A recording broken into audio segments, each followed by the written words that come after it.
Assalamualaikum warahmatullahi wabarakatuh. Perkenalkan, nama saya Cynthia Murni dari Universitas Muhammadiyah Tasikmalaya kelas 3A. Di sini saya akan menjelaskan pendidikan seks pada usia dini. Pendidikan seks usia dini dapat memberikan pemahaman anak akan kondisi tubuhnya, pemahaman akan lawan jenisnya, pemahaman untuk menghindari diri dari kekerasan seksual. Pendidikan seks yang dimaksud di sini ialah anak mulai mengenal akan identitas diri, keluarga, mengenal anggota-anggota tubuh mereka, serta dapat menyebutkan ciri-ciri tubuh. Cara yang dapat digunakan untuk mengenal tubuh dan ciri-ciri tubuh antara lain dengan melalui media, poster, gambar, ataupun lagu dan permainan. Pemahaman pendidikan seks di usia dini ini diharapkan agar anak dapat memperoleh informasi yang tepat mengenai seks. Hal ini dikarenakan adanya media lain yang mengajari anak mengenai pendidikan seks ini, yaitu media informasi, sehingga anak memperoleh informasi yang tidak tepat dari media massa, terutama tayangan televisi yang kurang mendidik.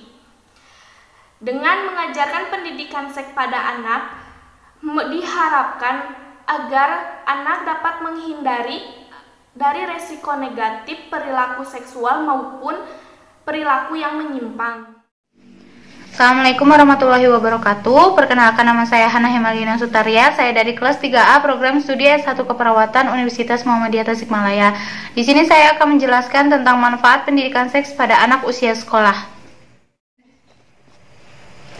Yang pertama, mengerti dan memahami peran jenis kelaminnya. Dengan diberikannya pendidikan seksualitas pada anak usia sekolah, diharapkan anak laki-laki dapat menjadi anak laki-laki yang seutuhnya dan anak perempuan dapat menjadi anak perempuan yang seutuhnya, sehingga tidak ada lagi perasaan tidak nyaman dengan peran jenis kelaminnya. Menerima setiap perubahan fisik dengan wajar dan apa adanya. Pada usia ini, anak-anak sedang mengalami pertumbuhan fisik dan psikis. Dengan diberikannya pendidikan seksual pada anak usia sekolah, maka diharapkan nantinya mereka akan memahami perubahan-perubahan pada diri mereka sendiri, sehingga mereka tidak merasa asing, kaget, ataupun merasa aneh pada dirinya sendiri. Kemudian menghapus rasa ingin tahu yang tidak sehat. Di sini diharapkan sosok orang tua dan guru dapat memenuhi rasa keingintahuan anak pada seksualitas. Hal ini dimaksudkan agar anak tidak memutuskan mencari tahu melalui temannya, komik, VCD, ataupun media lain yang tidak benar. Kemudian yang terakhir, memperkuat rasa percaya diri dan rasa bertanggung jawab pada dirinya.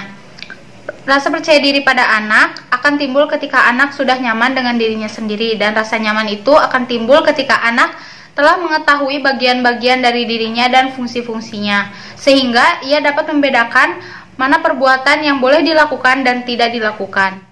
Pada akhirnya, anak akan mulai belajar untuk bertanggung jawab pada dirinya sendiri. Selanjutnya, cara menyampaikan seks education pada anak. Salah satu cara menyampaikan pendidikan seks pada anak dapat dimulai dengan mengajari membersihkan alat kelaminnya sendiri dengan benar. Setelah buang air kecil dan buang air besar, agar anak dapat mandiri dan tidak bergantung pada orang lain. Pendidikan ini pun secara tidak langsung dapat mengajarkan anak untuk tidak sembarangan mengizinkan orang lain membersihkan alat kelaminnya. Pengenalan seks pada anak dapat dimulai dari mengenal anatomi tubuh, kemudian meningkat pada pendidikan mengenai cara berkembang biak makhluk hidup, misalnya pada manusia, sehingga orang tua dapat memberikan penjelasan mengenai dampak yang akan diterima bila anak sudah melakukan hal yang menyimpang. Cara menyampaikan pendidikan seksual tidak boleh terlalu vulgar karena akan berdampak negatif pada anak. Orang tua sebaiknya melihat faktor usia dulu. Artinya ketika akan mengajarkan mengenai seks, lihat sasaran yang dituju. Karena ketika anak sudah diajarkan mengenai seks, anak akan kritis dan ingin tahu tentang segala hal. Assalamualaikum warahmatullahi wabarakatuh. Perkenalkan, nama saya Ucu Rikmal dari kelas 3B S1 Keperawatan.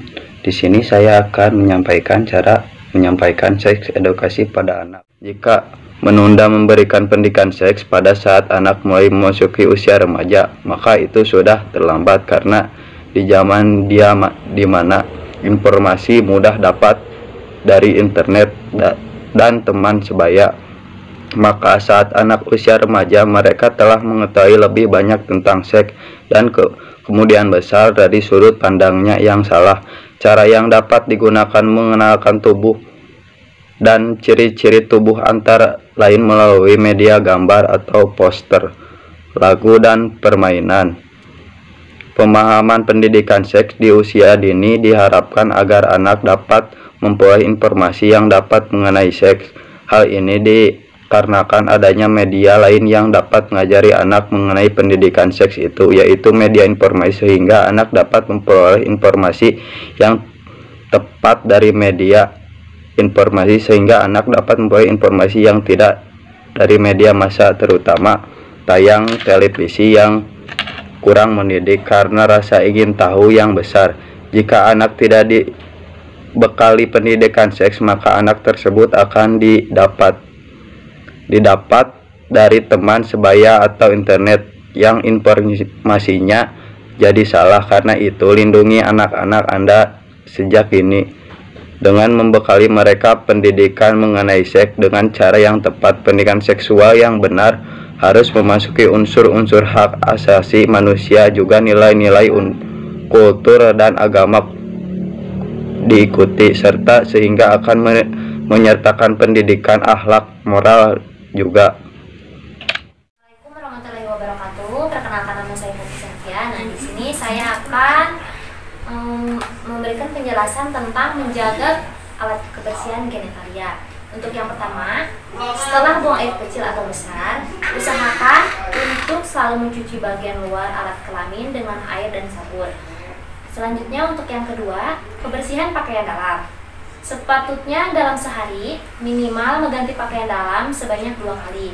Untuk yang ketiga, menggunakan toilet umum, siramlah sebelum menggunakan flashing. Hal ini untuk mencegah penularan jika ada penggunaan lainnya adalah penderita penyakit kelamin. Untuk selanjutnya, yang keempat, ada hindari menggunakan celana dalam dan jeans yang terlalu ketat di wilayah selangkangan.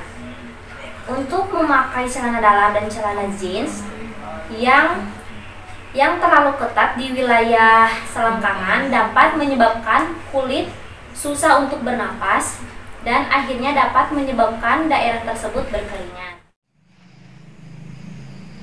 Assalamualaikum warahmatullahi wabarakatuh. Perkenalkan, nama saya Risma Septiani. Saya dari kelas 3A dari Prodi S1 Keperawatan Universitas Muhammadiyah Tasikmalaya. Nah, untuk ibu-ibu dari orang tua anak-anak, di sini saya akan menjelaskan dan memberitahu beberapa bagian tubuh anak yang tidak boleh disentuh oleh orang lain. Nah, ada 4 bagian tubuh anak yang tidak boleh disentuh oleh orang lain kecuali orang tuanya. Apa sajakah itu? Di antaranya mulut, dada, selangkangan, dan bokong. Nah, selain orang tua, tidak boleh ada orang yang menyentuhnya kecuali seorang yang berprofesi sebagai dokter. Karena dokter itu kan pekerjaannya memeriksa bagian-bagian yang sensitif pada anak.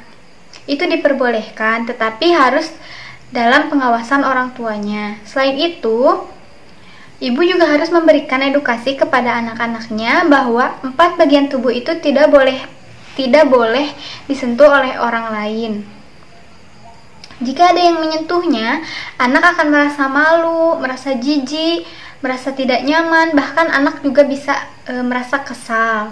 Nah, apabila ada seseorang yang memberikan foto atau video dan yang tak senonoh atau memaksa melepaskan baju anak, itu harus dianggap sentuhan yang berbahaya.